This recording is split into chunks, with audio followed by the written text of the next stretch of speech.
దర్శకులతోటి. అయితే నాకు డేట్లు ఇచ్చారు, నా మెజర్మెంట్స్ తీసుకున్నారు, నేను వెయిట్ చేస్తాను కానీ నా పేరు లేకుండా మరొకరి పేరుతోటి ఆ అనౌన్స్మెంట్ అయ్యేసరికి ఎక్కడ లేని డిసప్పాయింట్మెంట్ వచ్చింది. ఏంటిది అని ఆ రోజున ప్రొడ్యూసర్ని పిలిచి, ఇదేంటంటే షెడ్యూల్ స్టార్ట్ అయిపోతుందంట, నాకు డేట్లు చెప్పారు, నేను ఆ డేట్లు ఎవరికి ఇవ్వకుండా నేను ఇక్కడ దాచిపెట్టాను, నేను ఎదురు చూస్తున్నాను అంటే, సారీ చిరంజీవి గారు, ఎలా చెప్పాలో తెలియక మేము టైం తీసుకున్నాము, ఎందుకంటే పోయిన సినిమా మీది ఫ్లాప్ అయింది కదా కాంబినేషన్లో, అందుకని దానికి గ్లామర్ ఉండదని మీరు వద్దనుకున్నామని. ఆ విషయం చెప్పచ్చు కదండి అని అంటే, ఆ టైంలో నేను నాతో సినిమా చేసే సినిమా ఫెయిల్ అవుతుందని ఒక బ్యాడ్ ఇది నా మీద స్ప్రెడ్ అయ్యే అవకాశాలు ఉన్నాయి. ఈరోజు సోషల్ మీడియా, ఆ రోజు ఇంత మీడియా లేదు కాబట్టి కానీ, లేదంటే ఎంత బ్యాడ్ అయ్యేదంటే నన్ను తిరిగి ఇతనితోటి ఎవరైనా చేస్తే సినిమా ఫెయిల్ అవుతాయి, ఇది ఒక ఐరన్ లెగ్ అనే పరిస్థితి వచ్చేసరికి ఎక్కడో మళ్ళీ జంకాను. కానీ గ్రద్దలాగా నాకు అనుకూలంగా ఉన్నటువంటి అవకాశాల పవనాల్ని అదునుగా చూసుకుని నేను ఎదిగాను. దాన్ని పాజిటివ్గా తీసుకున్నాను. ఎవరైతే వద్దులే ఈ సినిమా చిరంజీవి వద్దులే అని నన్ను పక్కన పెట్టి అనుకున్నారో అలాంటి వ్యక్తితోటే నేను రామారావు గారి కంటే ఎక్కువ సినిమాలు ఆయన నాతో చేసేలాగా చేసుకున్నాను. అత్యధిక సినిమాలు రామారావు గారు చేస్తే ఆ మహానుభావుడు ఆ దర్శకుడి దగ్గర, అదే దర్శకులు వారు నన్ను భుజం పట్టి నన్ను పైకి తీసుకుని ఆయనకంటే 4 సినిమాలు ఎక్కువే చేశారు నాతోటి. అది పరిస్థితుల్ని మనకు అనుకూలంగా మలుచుకోవటం, మార్చుకోవటం, తద్వారా మనం ఇంకొంచెం పైకి వెళ్ళటం అనేది. ఆ రోజులో డిసప్పాయింట్ అయిపోయి నీ కసి లేకుండా, లేదా ఆ కసిని నెగిటివిటీ పెట్టి మార్చుకుంటే కనుక అది నిన్ను తినేస్తుంది. నువ్వు ఇలాగే ఉండిపోతావు, అలాగే దిగజారిపోతావు, అలాగే కనుమరుగైపోతావు. అలా కాదు, మనం ఎదురు తిరగాలి, పరిస్థితులు మనం అనుకూలంగా మార్చుకోవాలి. అందునే గ్రద్ద ఫిలాసఫీ నాకు ఫిలాసఫీ. అండ్ ఎదిగాను, పైకి వెళ్తూ వచ్చాను. ఆయన దగ్గరే నా రికార్డులు ఉన్నాయి. అది నా ఫస్ట్ సినిమా ₹1 కోటి చూసిన సినిమా అదే. నా రెమ్యునరేషన్ కాదు సుమా, సినిమా బడ్జెట్ 75 లక్షలు వస్తే కనుక బ్రహ్మాండ బడ్జెట్, ఎంత రెవెన్యూ అనుకునేవాళ్ళు. ఫస్ట్ ₹1 కోటి. నా తోటి హీరోలు కూడా ₹1 కోటి తెలుగు సినిమా అనే లెవెల్కి వెళ్ళింది. అక్కడి నుంచి కోటి అనేది మామూలు అయిపోయింది. ఒక్కొక్క ఏరియాలోనే ₹1 కోటి, ఆ తర్వాత నా రెమ్యూనరేషన్ ₹1 కోటి పైబడి అలా అంచెంచుగా ఎదుగుతూ వచ్చాను. నేనేమన్నానంటే, మీ బలం మీ పాజిటివ్ థింకింగ్, మీ బలం మీ కన్విక్షన్, మీ బలం మీ ధ్యేయం నుంచి పక్కదారి పట్టకపోవటం. మీరెవరైనా సరే మీ ఎయిమ్ ఏంటి అనే దాన్ని మీరు ఫిక్స్ చేసుకోండి.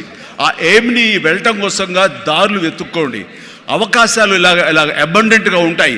వాటిల్లో మనకు కావలసిన అవకాశాలు, మన ధ్యేయానికి లక్ష్యానికి దగ్గరగా ఉండే అవకాశాలు మనకి పాపపై కనపడుతుంటాం.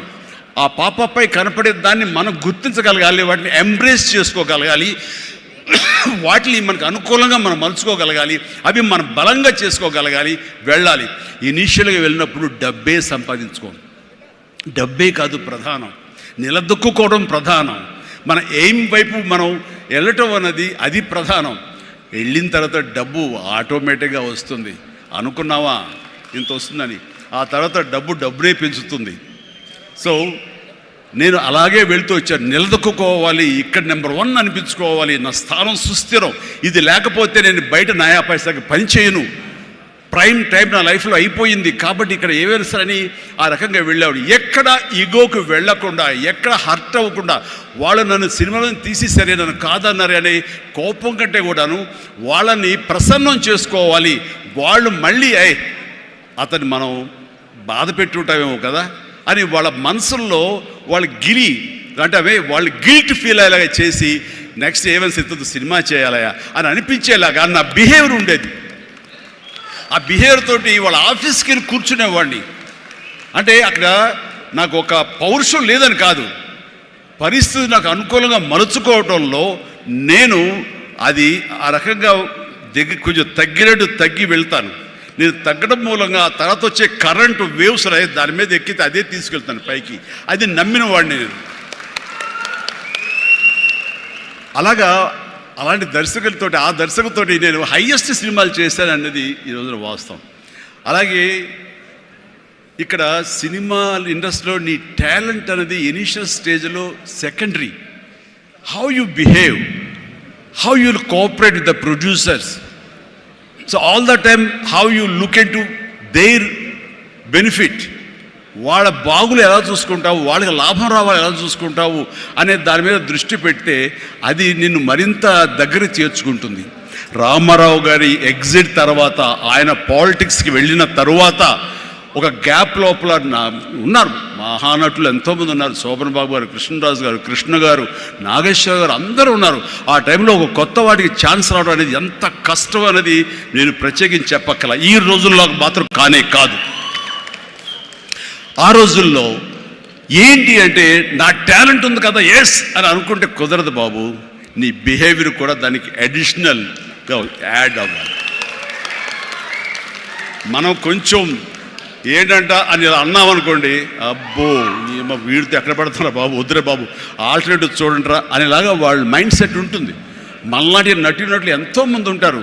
బట్ వాళ్ళలో మనం బెస్ట్ ఆప్షన్ అంటే అపార్ట్ ఫ్రమ్ అవర్ హిస్టానిక్ టాలెంట్స్, మనకున్న నైపుణ్యం కంటే కూడా మన వ్యక్తిత్వం అని కూడా అక్కడ చాలా చాలా ప్రధానమైన పాత్ర వహిస్తుంది.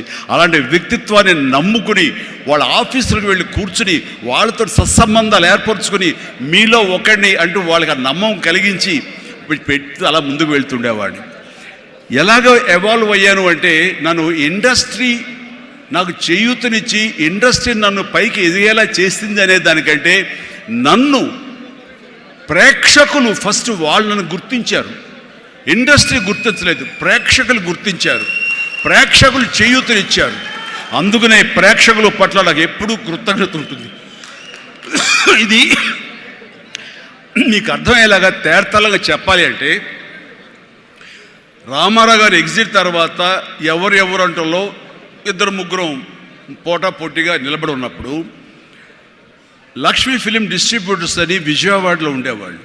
అప్పట్లో ఇప్పట్లాగా బయింగ్ అలాంటివి లేవు.